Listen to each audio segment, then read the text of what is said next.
I called in and spoke with you back in February. I'm the pilot. And oh, yeah. I remember you, Roy. How you doing? Good, I sure do. Good, man.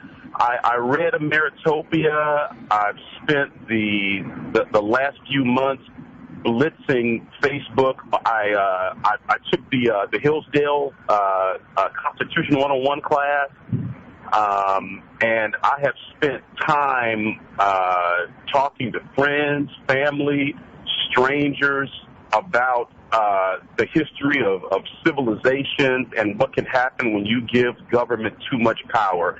I decided to take the argument away from Obama because, you know, black people, if you say anything about Obama, oh my God, you're from hell, I guess. I don't know. So I shifted the argument to what happens when governments become too powerful. Right. And I wanted to thank you for there was a caller into the show a few months ago, and you were saying to him that, you know, if they're a drone, just cut them loose and go on to someone that you can help. And so I used that advice, and I hit it with everything I got. I sent money to the Romney campaign, which I've never sent money to any campaign before.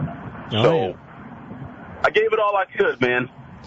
But, Roy, you're a patriot. You're trying to save your country. You're trying to get across to other people.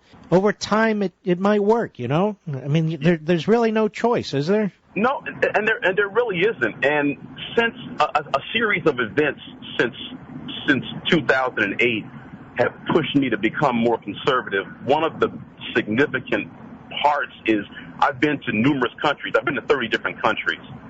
And I see how other people live in other parts of the world. And, I mean, like you said before, France is great. I love France. I go over there and have a good time, and we eat some escargot or whatever. But, man, I don't want to drive those little cars, man. I don't want a little tiny apartment, you know? I like. And have you noticed have you noticed everyone has mustaches over there, regardless of their genitalia? Yeah. No offense to anybody, I'm just saying. Yeah, man. So, you know, to the lady that called before, you know, just, you know, don't give up. You know, just we'll hit it again next time and get involved and donate and talk and see if you can get the word out and before it's too late and we become like what's going on over in Greece, you know? Oh yeah. Well, listen, Roy. It's proud to know you, man. I hope you'll call in more often. Be careful. You're a pilot. And just keep up the good work. That's all you can do. That's all I can do. All right. Well, God bless you, Roy. Pleasure. Very, very nice man. It's already starting. I'm watching our friends on Fox. I have many friends at Fox. And they're already talking up Jeb Bush. One day after the election, Jeb Bush. It's a great country. It's a big country. We've helped the Republican Party with its bench, with Rubio and Cruz and Rand Paul and so many others. Yes, we, the conservatives. I'd say we need a break from the Bushes.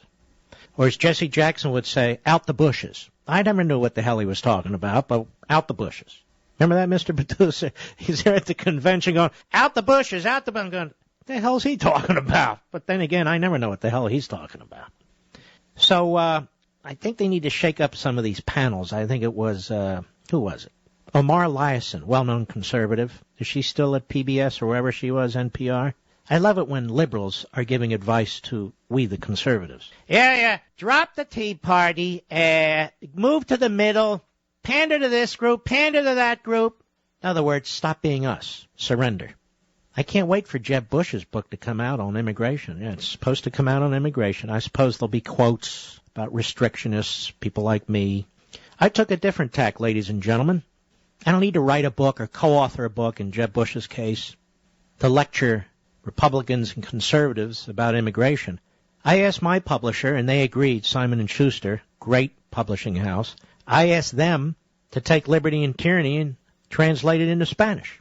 So come January, I have to look on Amazon. I don't remember if it's January 15th or whatever it is. Liberty and Tyranny will be in Spanish, and we will do our best to get it out to as many people as we can who speak Spanish, including the chapter on immigration.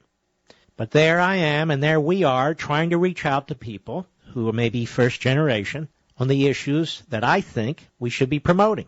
Not in-state tuition, not a road to this or a path to that.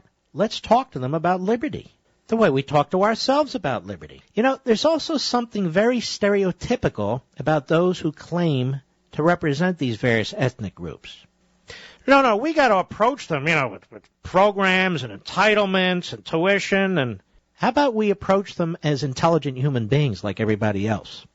And there'll be smart people among them. There'll be drones among them. There'll be people who aren't sure what to think among them, just like everybody else. How about that?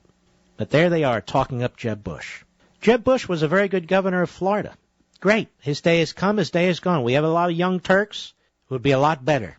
By the way, this Chris Christie, what a disgrace. Thanks for your help, Krispy Kreme. Just great. And Obama, now that he's won the presidency, has he been back to New Jersey? Mr. Call Screener, you're in New Jersey. Has Obama been back to New Jersey? No, he's not in New Jersey. Mr. Producer, you're in New York. Has Obama been to New York last day or two? No. Very busy.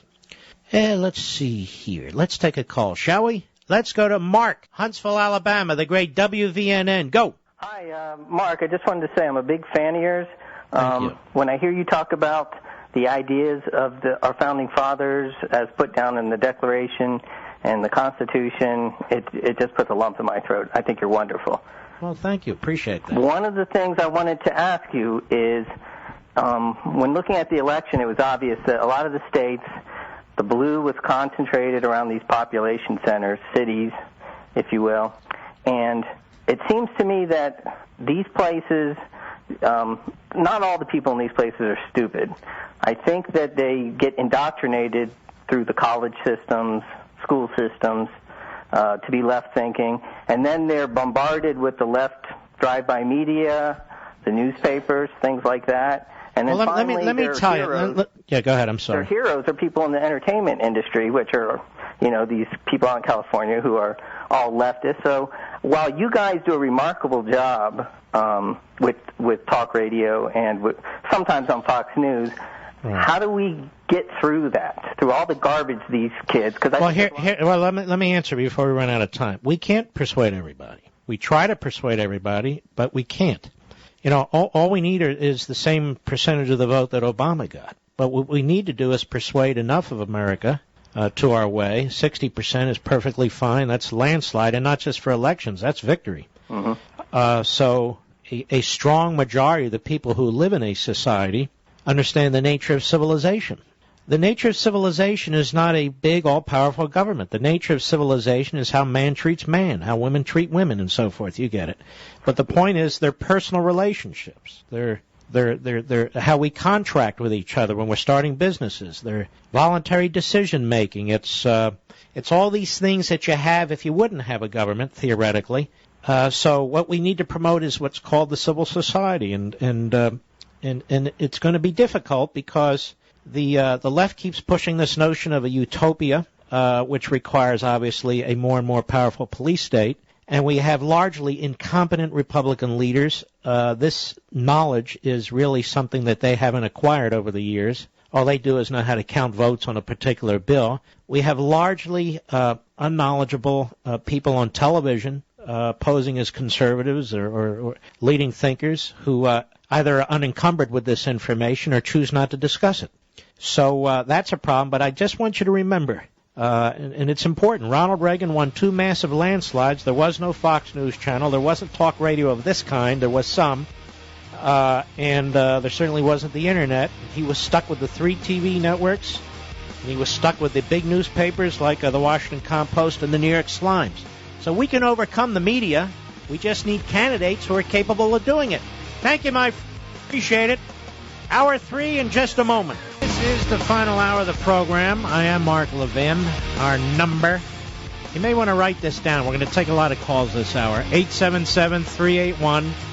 877-381-3811. By the way, my intention during this program today, this evening, tonight, depending on where you are and where you're listening, is not to be a Pollyanna. It's not to pretend that things are going well. They're not. On the other hand, we're Americans. We have a great heritage. We have much to protect. Our way of life, our history, our legacy, and our families.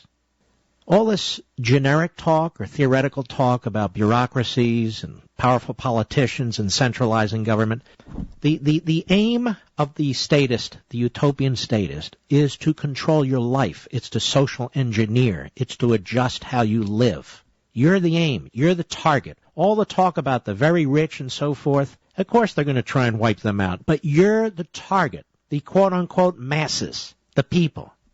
Obamacare is not about the rich. It's not about millionaires and billionaires. It's about you.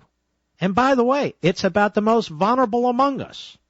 Babies, the elderly, people with very serious diseases and illnesses. You're the ones, mostly, who are going to get caught up in this disastrous net of bureaucracy and government control. It's not about attacking the rich. It's not about giving health care to everybody. It's about deciding how you're going to live. You, we, the people.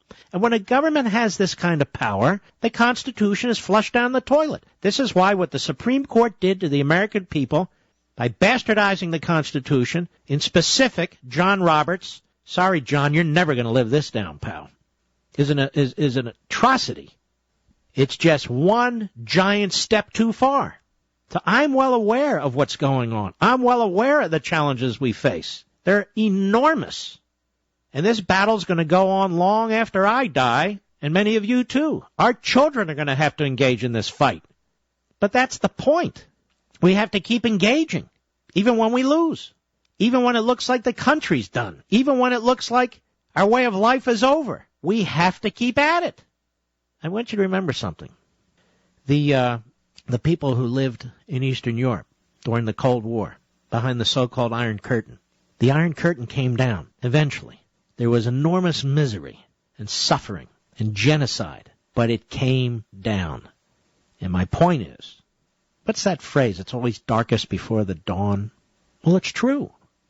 But too many people have sacrificed before us, including our own ancestors, our own blood, to just give up. I guess that's my point this evening. And we're not going to take recriminations from the people who've helped create this scenario, the Republican establishment, phony conservatives on TV. And as I said earlier in the program, and I mean it, Mitt Romney is a very decent human being. He did not deserve to be treated the way he was treated by Obama. Really sleazy, smear, poisonous character assassination tactics, because that's what Obama's good at. That's what all the Marxists are good at. Why do you keep calling him a Marxist? Well, read about him, and then you'll know why. But don't worry, he's now going to unite us. After dividing us, after balkanizing us, after accusing us of hating women, even Republican women apparently hate themselves, I guess. Now all of a sudden, let's all come together, join with Obama in bipartisanship while he takes the country down the road of tyranny. Hell no, I'm not going. But anyway, I said I would take some calls, so let's go for it. Let us go to Karen, Denton, Texas, a very nice area, the great WBAP. Go. Hello. I know you meant, my name is Donna, but I was calling about I'm Karen. Sorry. Karen called earlier, and yes. She lives in Oregon, and I just wanted to extend a hand of friendship to her and give her my phone number. I'll be her contact her and help her get settled. We have no way to contact her right now. Mr. Call Screener, you can Maybe take she'll Donna's call back number. in. Yeah, just in case. But has Texas become, you think, like the safe haven at this point? Yeah, but you know what? We're getting people from states, we're getting liberals here, and they want to make it just like where they came from. They're not getting it.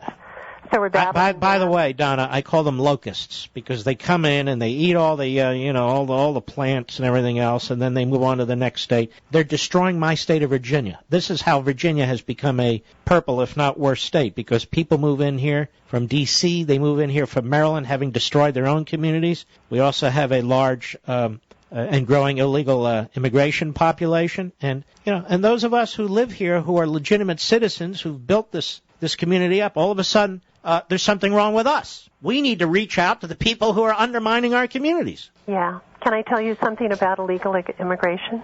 Remember Sure. the DREAM Act thing that Obama signed, and it went into effect August 15th? Oh, yeah, the regulation. The executive order. Children without their parents came from Mexico. I mean, deluge. Yeah. Texas. They're in the court systems, the ones that got caught, or in the court systems all by themselves. In the schools, when I was registering my daughter, they're there, and they had translators Well, he would be about fourth